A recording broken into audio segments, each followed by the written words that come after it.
So we learn that a force could be larger or smaller than the other और equal to each other। मतलब हम दो forces में compare करेंगे तो हम यह पाएंगे कि एक फोर्स दूसरे फोर्स से बड़ा हो सकता है, पहला फोर्स दूसरे फोर्स से छोटा हो सकता है, या दोनों फोर्स बराबर हो सकते हैं। The strength of force is usually expressed by its magnitude. हम किसी भी बल का, किसी भी फोर्स की जो स्ट्रेंथ है, उसकी कितनी ताकत है, वह हम उसके मैग्नीट्यूड के थ्रू बताते हैं। मैग्नीट्यूड का मतलब क्या हो गया? परिमाण। मतलब वह कितना है, उसकी क्वांटिटी कितनी है, उस फोर्स की क्वांटिटी को हम मैग्नीट्यूड कहते हैं।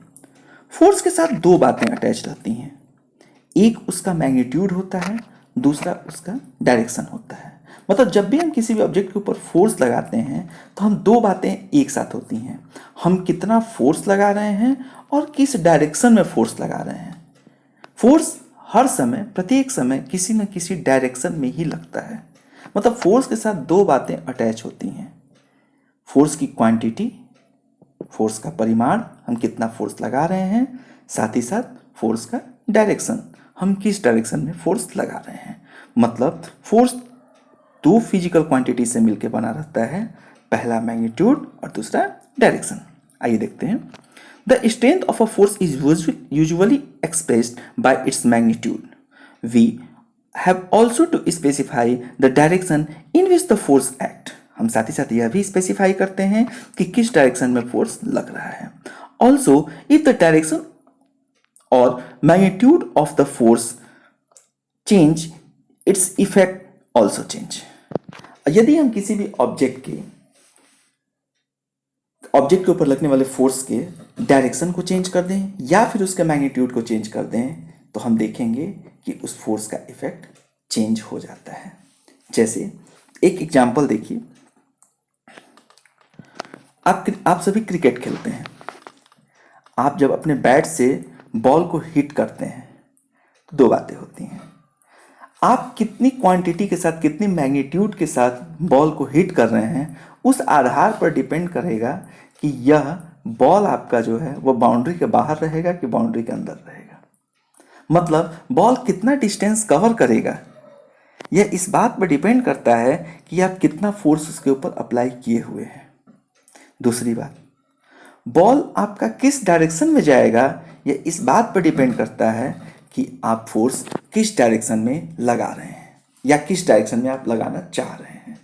जिस डायरेक्शन में आप फोर्स लगाते हैं बॉल उसी डायरेक्शन में मूव करता है, और जितनी ज़्यादा मैग्नीट्यूड के साथ लगाते हैं, जितनी ज़्यादा क्वांटिटी के साथ लगाते हैं, बॉल उतनी ही दूर तक जाता है।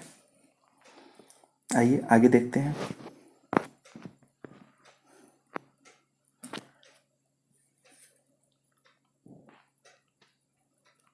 A force can change the state of the motion। आइए हम सभी स्टेट ऑफ द मोशन के बारे में समझें। स्टेट ऑफ द मोशन, पहले हम ये समझेंगे स्टेट ऑफ द मोशन होता क्या है। किसी भी ऑब्जेक्ट के ऊपर हम फोर्स लगाते हैं, कोई भी ऑब्जेक्ट, ऐसे समझिए कि कोई भी ऑब्जेक्ट अगर स्टेशनरी पोजीशन में है तो जब हम उस ऑब्जेक्ट के ऊपर फोर्स लगाएंगे तो दो बातें होंगी। ऑब्जेक्ट मूव करने लगेगा, मतलब उसमें मोशन आ जाएगा, उसमें कुछ स्पीड आ जाएगी, और साथ ही साथ उस ऑब्जेक्ट में वह ऑब्जेक्ट किसी न किसी डायरेक्शन में मूव करने लगेगा। जब कभी भी हम किसी भी ऑब्जेक्ट के मोशन की स्टडी करें और उस ऑब्जेक्ट के मोशन की स्टडी कुछ इस तरीके से करें कि हम उसके स्पीड के साथ साथ उसके डायरेक्शन को भी रिकॉर्ड करें, तो हम उसे स्टेट ऑफ मोशन कहते हैं। मतलब सीधी सी बात कि स्टेट ऑफ मोशन दो बातों से मिलकर बनी होती है, पहला speed of an object and second direction of the object. जब दोनों को हम कंबाइंड फॉर्म में कहते हैं तो हम इसे कहते हैं स्टेट ऑफ द मोशन। जब कभी भी किसी भी ऑब्जेक्ट के या तो स्पीड में चेंजिंग कर दें या डायरेक्शन में चेंजिंग कर दें या फिर दोनों में चेंजिंग कर दें, तो हम कहेंगे कि हम उस ऑब्जेक्ट के स्टेट ऑफ मोशन में चेंजिंग कर दिए हैं। फिर से समझ लीजिए, स्टेट ऑफ द मोशन दो बातों से मिलकर बना है, दो फिजिकल क्वांटिटी से मिलकर बना है। किसी भी ऑब्जेक्ट की स्पीड और उस ऑब्जेक्ट का डायरेक्शन ऑफ मोशन।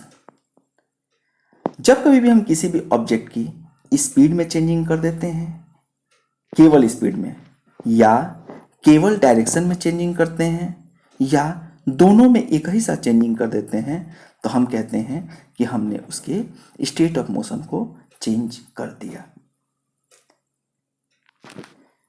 जब कोई भी ऑब्जेक्ट मोशन न कर रहा हो, एक क्वेश्चन ये आता है, कोई भी ऑब्जेक्ट स्टेशनरी पोजीशन में हो, तो क्या हम उसे स्टेट ऑफ मोशन मानेंगे? तो इसका आंसर होगा yes.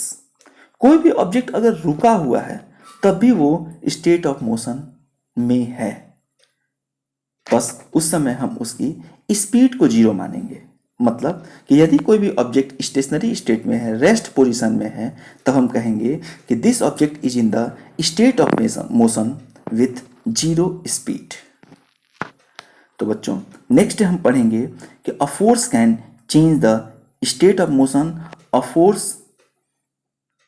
force how any force can be change the state of the motion. Thank you.